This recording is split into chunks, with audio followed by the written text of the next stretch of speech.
Hi there, my name is Moray Luke and I'm a fashion designer who is going to become a filmmaker one day. Today we're going to be discussing the history of swords and sandals movies. This video came along because we are in my opinion, a renaissance of classics media, and I'm talking mostly gladiator media. So we have Gladiator 2, which is coming up. We have For Those About to Die, and we also have the new Spartacus series reboot.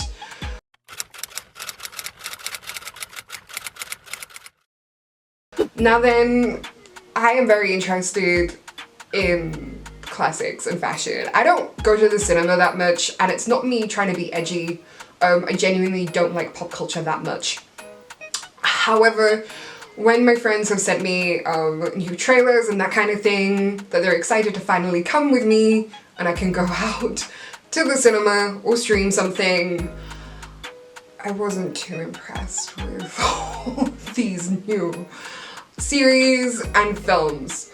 They have had to hear a lot of angry voice notes about certain costumes and historical inaccuracy. When I think about all the kinds of media that I really love, my earliest kind of exposure to the old style swords and sandal films were at my Tadkey's house, where he would sit in his leather chair and watch movies such as Cleopatra and Alcide. Alcide? So that's one of the reasons why I love classics so much. I think it looks so much better back in the day. All this CGI, Getter and Caracalla being completely historically inaccurate. I could make a whole separate video about what I find bad with all these new ancient Roman movies, but we're not gonna do that. So let's get into it. These ancient themed movies were called Peplum movies. These were a term given to these movies by film critics based on peplos, which was the kind of toga they would wear in the archaic period of Greece. They were often set in antiquity, often big battles with a lot of ancient civilizations, ancient Rome, Hellenistic Greece, the Etruscans, my favorite. Golden Hollywood was a huge producer of films during this period. However, in Mussolini-led Rome, and if you don't know Mussolini, I think everyone knows who Mussolini is, right? Europe's first fascist dictator. And fun fact about Mussolini, actually, he was a vile, horrible man, but he did a lot for archaeology and classics. So yeah, because he was really into the Roman Republic and those old school Roman values and associating himself with them. To Mussolini, by promoting the idea of the Roman Empire, his goals were justified because, I mean, the Roman Empire was full of absolute psychos and nutters, so yeah. Mussolini actually helped found Cineita, which was a domestic film production studio. Mussolini, in particular, viewed Hollywood as a massive threat. He viewed American capitalistic values as a massive threat. We all know what happened post-World War II. Mussolini perished, and Italy needed money, and America started filming its films in Italy, and that's how swords and sandals films came into mainstream America.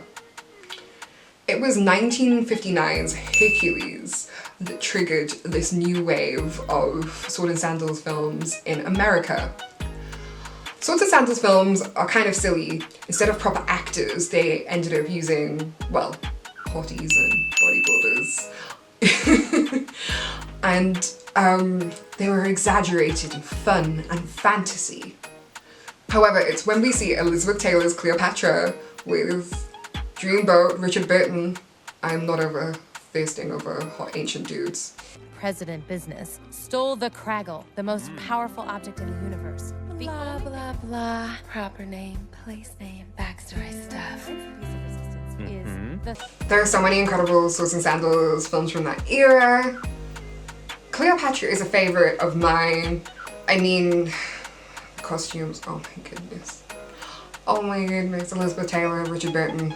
Oh, Richard Burton. On a serious note though, my favorite movies from those eras aren't actually technically Swords and Sandals movies. It's a subset genre that doesn't have a Wikipedia name, but I'm gonna tell you about them anyway. So I have 3 favorite movies, and I'm gonna call them goddess movies because despite these not being official Swords and Sandals movies, they were, they had vibes. Vibes. These films were about goddesses. So we've got Ava Gardner in One Touch of Venus, where Venus, a statue in a department store, comes alive. We have Down to Earth with Rita Hayworth, who plays a goddess who comes down to Earth to influence a Broadway show. And my favorite movie from this era is Neptune's Daughter, with one of my biggest muses on this planet is Esther Williams, who plays a mermaid called Nerida. And yeah, I think the costumes in these films are so gorgeous. They're not directly Swords and Sandals based, but they are based on goddesses and folklore. And it's a really nice little mashup of golden Hollywood aesthetics with really dreamy visuals. And yeah, I feel really inspired by these films, the way they're color graded. They're silly, they're funny, they're cute. So there was another wave of Peplum films in the 1980s, but it didn't catch on like the Hollywood wave of Peplum films. You know, when we look at Cleopatra, it's one of the most famous films in the world, right? So I will be really interested to see whether Gladiator does trigger a new wave of Swords and Sandals films or any kind of classics media.